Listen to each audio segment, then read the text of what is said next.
a trebuchet that Elena, Shelby, and I built for our physics class at GCS.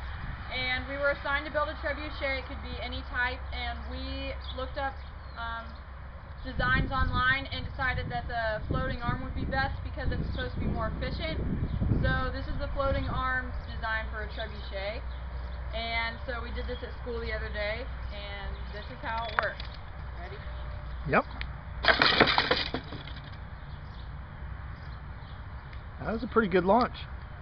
So it went pretty far, and the weights we have on here is 5 pounds on each side. So. All right. Good deal. Okay, so now I'll talk a little bit about how I helped construct it.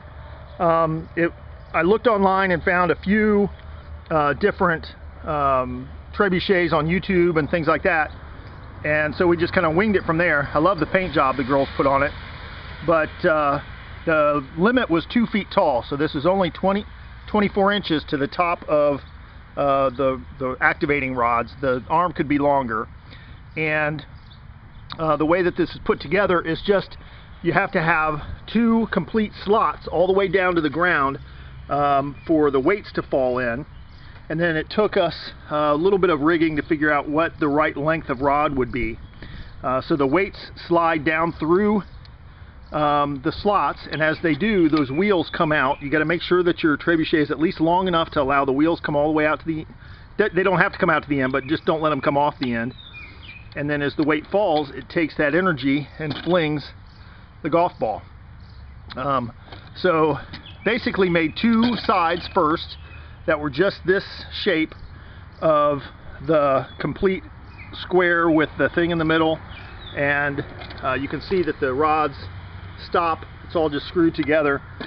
So Lindsay really came up with the design plans, and then we just started cutting wood. And there has to be a place for the arm to go. Some of the designs had wheels down here to reduce friction, but ours just has a crossbar with a couple little pieces of wood stapled to it or nailed to it, because as that falls, you don't want the arm to dig into the ground, and it's really close as it is.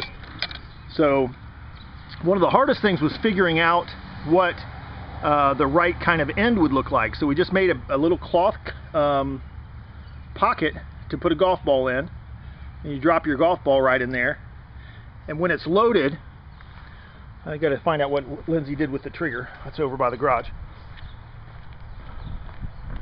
And the trigger mechanism was real simple style in that it's just a stick. We first used it just to prop under there, and then came up with this this little bracket to help hold the thing. So as you lift up the arm,